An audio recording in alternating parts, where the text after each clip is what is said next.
revolutionizing the way people treat people in business. The Experience Pros, America's home for positive business talk. Welcome back to the Experience Pros Radio Show. This is America's home for positive business talk. Positively thrilled that you are joining us for this broadcast.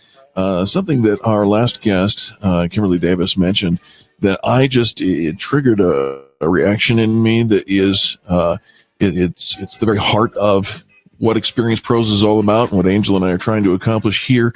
And she mentioned the phrase servant leadership. And I think that a lot of people either have a misconstrued idea of what servant leadership is, or have no idea at all about what that is. And so I thought maybe we would park the car here just a little bit and talk about servant leadership and what does it mean to be a servant leader?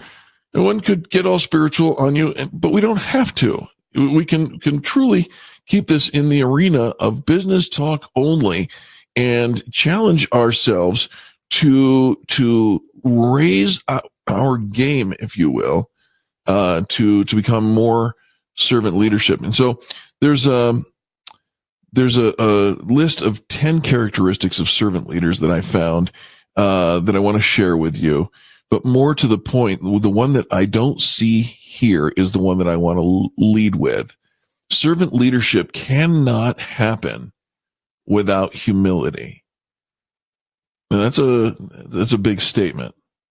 Servant leadership cannot happen without humility. Think about what makes the best leaders. The best leaders aren't the ones that yell the loudest. The best leaders aren't the ones that insist on perfection, because perfection is a false metric, if you will. The best leaders are those who make the best followers. And they realize that in life and in business, that there is never an opportunity not to learn from others. And so an element of humility, that humility that says, I think of you before I think of myself. This is exactly what Kimberly Davis was talking about. This is the essence of her authentic leadership, her brave leadership, right? So let's go over the list of things, the top 10 characteristics of servant leaders, as I found on the Google. And I'm trying to see, where did I find this on the Google? I believe I found it on greenleaf.org. Here it is. Number 1, listening. Servant leaders listen first. I had to learn this the hard way. I always considered myself somewhat of a servant leader, and in some elements, and I'll identify those, I'm actually pretty good at some of the elements of servant leadership. But this is one that didn't come natural to me. To listen first. I am always going to be that guy, and I say always going to be. I'm working to not become the guy who hears something and doesn't actually listen, but responds intuitively, almost reflexively. I don't want to be that guy. I want to listen, because you'll find in the listening, you're the people who are you are leading want to be heard. They have value to bring to the table, and they want to be heard. The next thing is empathy. Empathy. Servant leaders see the world through the eyes of others. I completely agree with this. Had a situation where over the weekend, I got home and I saw a note that created a knee-jerk reaction in me, and I followed through with that knee-jerk reaction and probably offended somebody along the way. And what I was frustrated with was there was absolutely no empathy coming from the other side of the equation. And I can't force them to do it, but if I am to be a servant leader, I should lead by example. And so empathy is what I bring to the table. And that empathy simply says, I feel what you feel.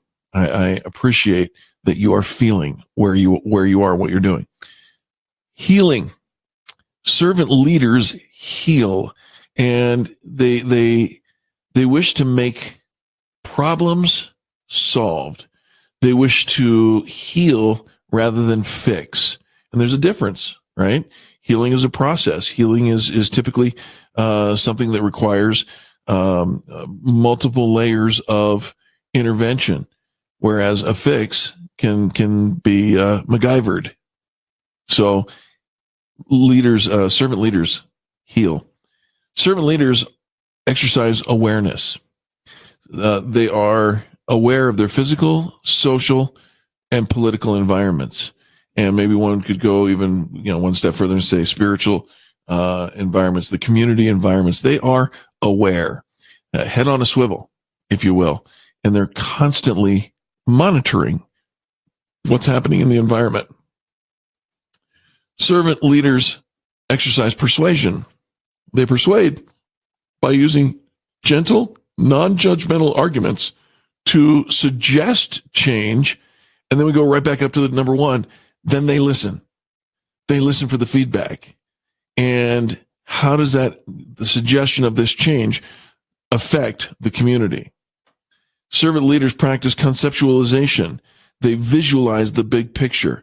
I remember when I first got my job with Starbucks years and years and years ago, I moved in. I could have easily stepped in at a vice president kind of a level, but instead I chose to go in at a barista level. And the store manager looked at me and said, "You have a global awareness that is, you're overqualified for this job."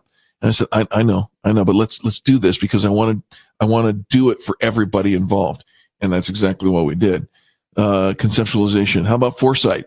Servant leaders use the past and the present to plan the future. Right here, right now, we can't change the past, but we can learn from it. We're in the middle of the present. Here we are, and we have the opportunity to adjust the future based on what we learned in the past and what's happening in the present. Servant leaders take responsibility. They invoke stewardship. And that word stewardship means I care for the things under my leadership. Okay. Servant leaders have a commitment to the people. They place a premium on individuals. And finally, servant leaders seek to create union or synergy by building community. Are you a servant leader? That's the challenge for you today. If you're a servant leader, you will be that person who listens, empathizes, heals, is aware, has persuasion, conceptualization, foresight, stewardship, your commitment to your people, and build community. I want to thank you for tuning in to this, the home of positive business talk. Lord willing, Angel will be back tomorrow. We'll see how that goes. Thank you again for tuning in. If you have any questions, go to youontheradio.com, and we'll be back tomorrow.